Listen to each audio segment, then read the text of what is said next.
I once met a woman who was drowning in debts she could not see her way out of, and she said to me, with tears streaming down her face, "Florence, I have prayed and prayed, but the universe is not listening to me." I took her hands in mine, looked directly into her eyes, and told her something that changed everything. "My dear, the universe is always listening, but you have been speaking the wrong language." You see, most people approach their financial troubles like beggars approaching a cruel king, hoping for mercy, expecting rejection. They say things like, "I hope I can pay my bills," or "maybe someday I'll get out of debt," or "I'll try my best to make ends meet." But hope is not a command. Maybe is not a decree. Trying is not claiming. And the universe, magnificent and responsive as it is, does not respond to wishes and worries. It responds to orders. It responds to absolute conviction. It responds to your spoken word charged with faith. I am going to share with you today something so powerful, so absolutely transformative, that if you truly grasp it and apply it, your entire financial reality can shift. Not someday, not eventually, but now, this very moment. I am going to teach you how to order the universe to clear your debts. Not ask, not beg, not hope. Order. Now I know what some of you are thinking. You are thinking, order the universe? Who am I to order anything? I am just a person struggling to pay rent. And that is precisely the belief that has kept you exactly where you are. You have forgotten who you are. You have forgotten that you are not separate from the infinite supply of the universe. You have forgotten that the same power that moves galaxies through space, that turns acorns into mighty oaks, that keeps your heart beating without your conscious effort, that same power flows through you. You are not a disconnected fragment begging for scraps. You are an individualized expression of infinite abundance itself. When I speak of ordering the universe, I am not speaking of arrogance. I am speaking of alignment. I am speaking of you finally stepping into your rightful place as a co-creator with the divine. You see, there is a spiritual law at work in this universe, and it is absolutely impersonal and absolutely reliable. It is the law of cause and effect. Your word is the cause. Your circumstances are the effect.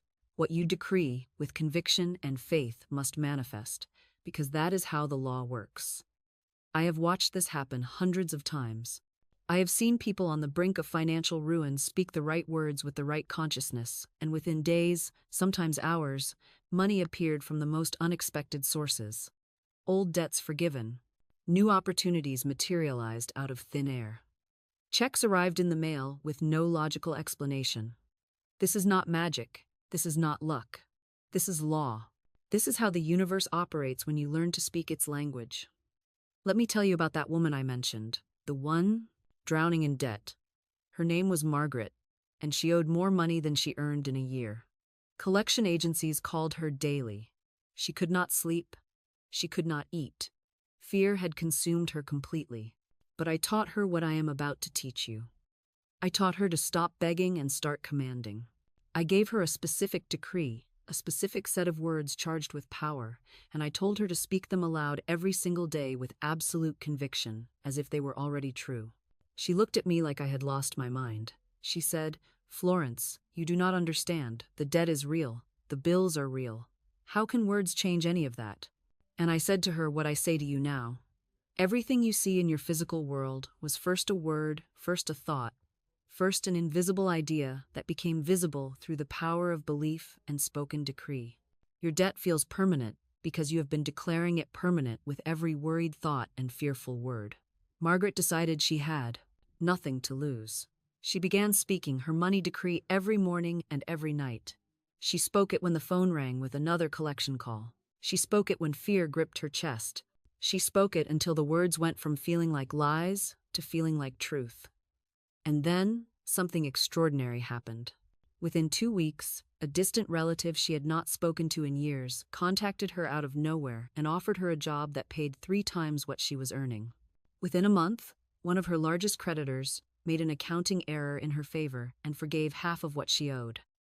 Within 3 months, every single debt was cleared. Not through struggle, not through suffering, through alignment with the invisible law that governs all supply. Now, you might think Margaret was just lucky, that this was coincidence, that I am telling you a fairy tale, but I have seen this pattern repeat itself too many times to call it luck. I have seen it in my own life. I have seen it in the lives of thousands who have learned this principle. And I am here to tell you that the same law that worked for Margaret works for you. The same universe that responded to her command will respond to yours. But here is what you must understand. You cannot speak words of abundance while holding thoughts of poverty. You cannot decree your debts cleared while simultaneously believing they are permanent. You cannot order the universe with your mouth while contradicting that order with your mind. Your consciousness must match your words. Your faith must be absolute. Your conviction must be unshakable. This is why most people fail. They say the words, but they do not believe the words. They speak the decree, but they do not feel the decree. They try to trick the universe with their lips while their heart is full of doubt, and the universe cannot be tricked. The law responds to your true inner conviction, not your desperate outer performance. So, before I give you the specific decree that will clear your debts, I must first help you understand the consciousness behind the decree. I must help you shift from beggar to commander. I must help you remember who you truly are. You see, when you say a decree with the consciousness of lack, it's like trying to unlock a door with the wrong key. The words may be identical, but the vibration is entirely different. You're not commanding, you're pleading. You're not claiming, you're hoping. And the universe can feel the difference. I remember a woman who came to me drowning in debt. She had been affirming for months, "My debts are dissolved." But every time she said it, I could hear the tremor in her voice. She was arguing with her own words. Inside, she was thinking, "But I owe so much, but there's no way, but I've tried everything." Her affirmation was sound, but her consciousness was still shackled. So I asked her to stop for a moment, to be silent, to recognize a simple truth. In the invisible realm, in the world of spirit, where all supply originates, there is no debt. There never was. Debt is a human invention, a shadow cast by the belief in separation from source. I asked her, "Can you, just for this moment, accept that God has already paid every bill? That divine intelligence is not confused about how to clear your accounts?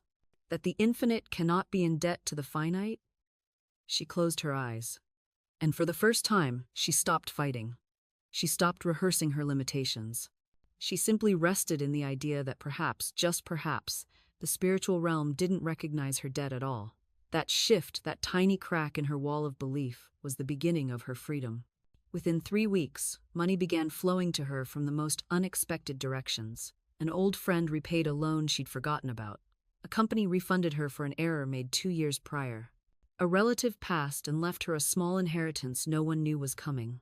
The universe had been waiting not for better words, but for better consciousness. She stopped begging. She started claiming.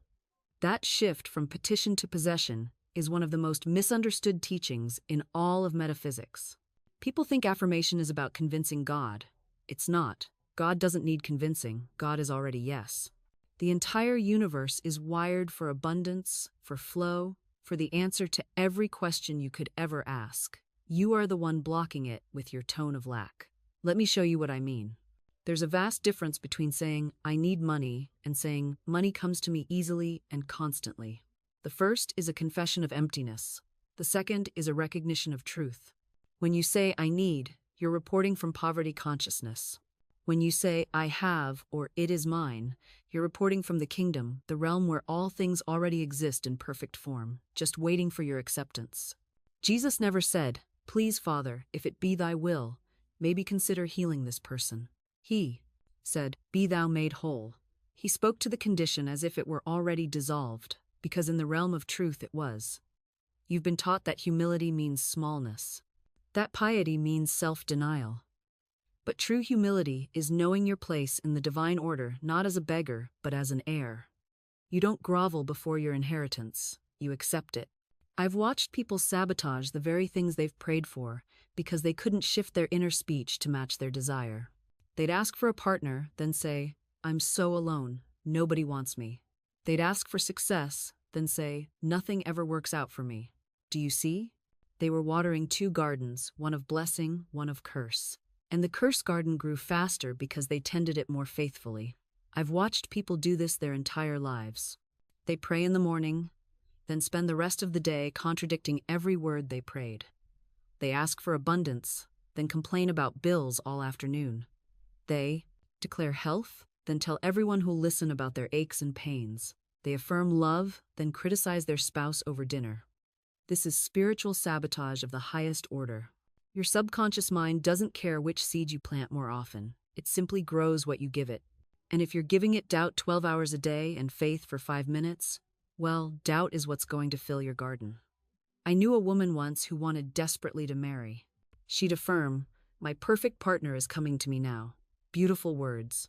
But then she'd spend her evenings saying, "All the good ones are taken. I'm too old. Men don't want women like me." She was speaking her desire into existence for 2 minutes and speaking it out of existence for 2 hours. Then she'd wonder why her demonstrations never came. You cannot plant corn and uproot it daily, then wonder why you have no harvest. Now here's what most people miss entirely. They think the big declarations are what matter, the formal prayers, the written affirmations, the moments when they're really trying. But I'm telling you, it's the casual words that shape your life. It's what you say without thinking. It's the reflexive complaints, the habitual criticisms, the automatic negative responses. These are the words that reveal what you truly believe. You might stand in front of your mirror every morning declaring, "I am prosperous, I am abundant, I am successful." But if you spend the rest of your day saying, "I can't afford that, money's so tight, I never have enough," those casual words carry more weight because they're backed by genuine feeling. They're coming from your real belief system, not from what you wish you believed. The universe responds to your genuine conviction, not your hopeful thinking. This is why I always say, watch your idle words like a hawk watches prey. Those throwaway comments, "That's just my luck. I always get sick this time of year. I'm terrible with money these 2 I.m." are decrees. You're legislating your experience with every careless sentence. Your subconscious doesn't argue. It doesn't fact-check. It simply says, "Your wish is my command," and sets about making your words flesh. I knew a woman who habitually said, "I'm dead tired every single afternoon at 3 o'clock. Like clockwork. And like clockwork, a mysterious fatigue would wash over her at that exact hour, regardless of how well she'd slept or how light her workload was. Her words had become a self-fulfilling prophecy, a daily appointment with exhaustion that her body kept with religious devotion. When I pointed this out, she was stunned. She'd never connected the dots between her idle phrase and her physical experience. Within 1 week of changing her language, substituting "I'm energized" or simply remaining silent that afternoon, slump vanished completely, disappeared, as if it had never existed. This is the mechanical precision of spiritual law. It doesn't care about your intentions or what you really meant. It responds to the vibration of your words with mathematical exactness. Now, here's where it gets fascinating. Your words don't just shape your future. They're actively creating your present reality this very moment. Every complaint is a prayer for more of what you don't want. Every criticism is an invocation of imperfection. Every time you say, "I can't afford that," you're literally speaking yourself into poverty consciousness, even if your bank account says otherwise. The prosperous person and the poverty-stricken person often use entirely different vocabularies. The prosperous one speaks of abundance, opportunity, circulation. The one struggling speaks of lack, limitation, bills. And here's the kicker. Sometimes, the one with less money in the bank has far greater wealth consciousness than the one with overflowing accounts. I've watched people talk themselves out of fortunes, sabotage opportunities with a single sentence, watch them stand at the threshold of their greatest breakthrough and say, "This is too good to be true," and then wonder why it all fell apart. Your words are agreements with the universe.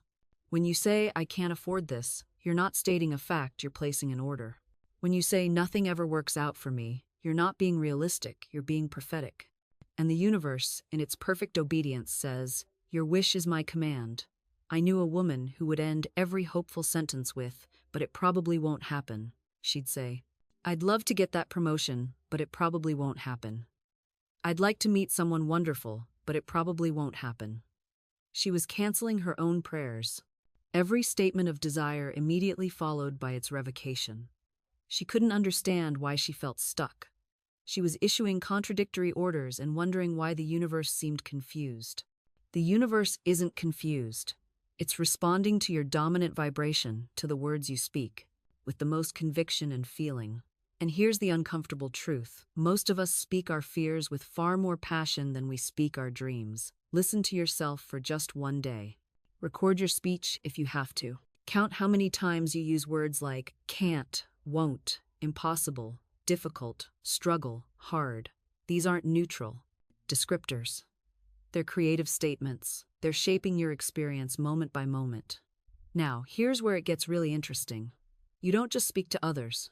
You speak to yourself constantly. That internal dialogue, that running commentary in your mind, that's the most powerful creative force in your life.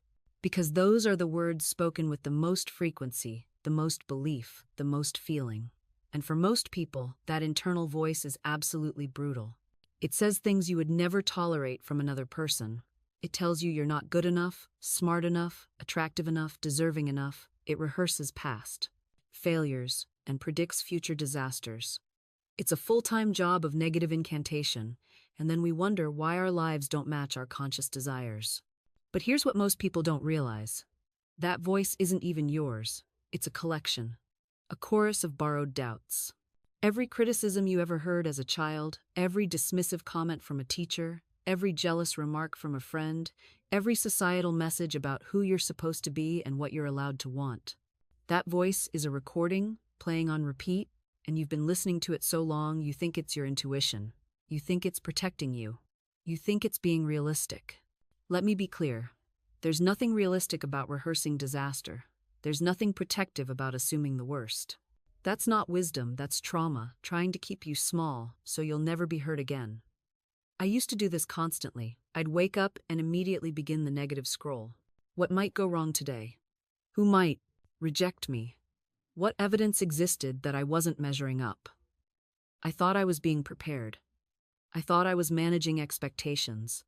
What I was actually doing was praying for the exact outcomes I feared. I was casting spells against myself. And the universe, in its perfect impartiality, said, okay, because it doesn't judge your words. It doesn't say, oh, she doesn't really mean that. It simply reflects. It simply responds to the vibration, the frequency, the emotional energy behind your words. So, when I complained constantly about being broke, I stayed broke. When I said relationships never worked out for me, they didn't. When I joked that I was always sick, my body complied. I thought I was just venting, just being honest, just expressing how I felt. What I was actually doing was commanding my reality into form. This is why you must become fanatical about what you allow to come out of your mouth. Not from a place of fear or superstition, but from a place of understanding how powerful you actually are. Your word is not a prediction.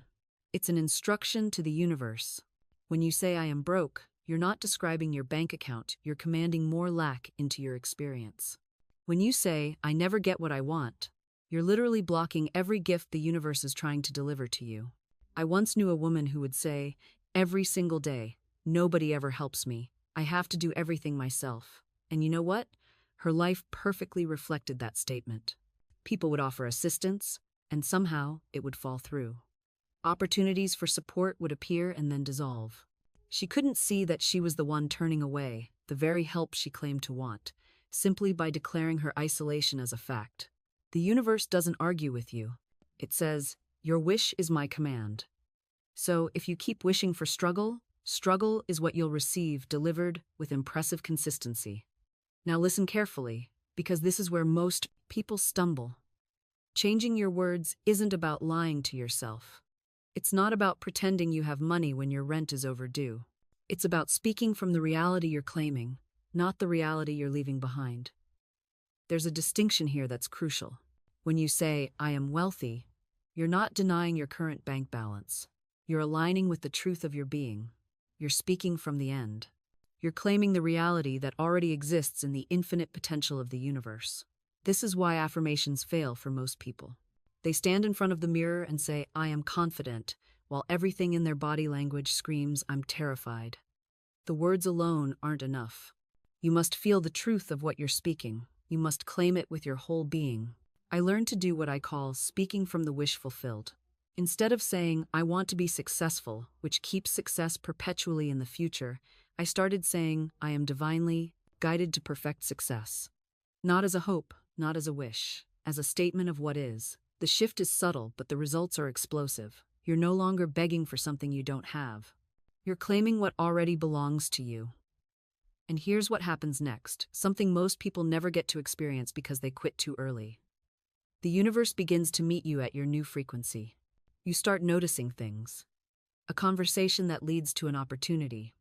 An email you almost missed. A person who shows up at exactly the right time. You might call it luck. I call it alignment. When you're vibrating at the frequency of your desire fulfilled, you become a magnet for everything that matches that vibration. It's not magic, it's law. You've simply tuned yourself to the right station, and now you're receiving the broadcast. But let me be clear about something, because this is where people stumble. Living in the wish fulfilled doesn't mean you sit on your couch and wait for a miracle. It means you move through your day with the quiet certainty that it's already handled. You take inspired action because you're not desperate, you're directed. There's a difference.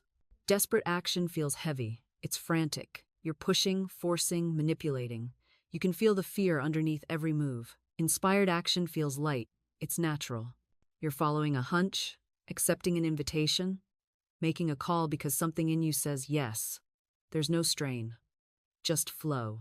I've seen people transform their entire reality in weeks once they understood this. Not because they worked harder, because they worked from a different state. One woman came to me drowning in debt, convinced she'd never be free. I told her, stop affirming your lack. Stop telling the story of what you owe. Start living as the woman who is financially free. She resisted at first. But the bills are real, she said. And so is your imagination, I replied. Which one are you going to feed? She started affirming, *I am debt-free. Money flows to me easily and constantly.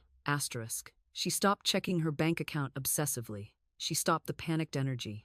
She started feeling grateful for the money she did have, treating it with respect, spending consciously but without fear. Within 2 months, she received an unexpected inheritance.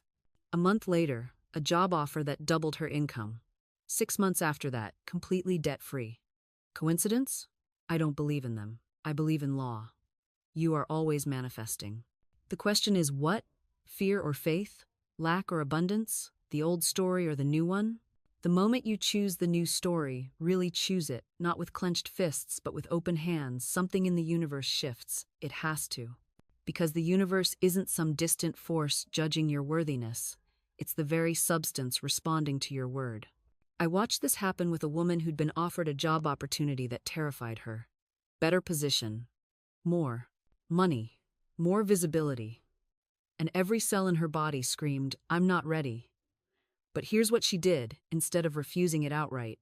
She stopped treating her fear as evidence and started treating it as weather.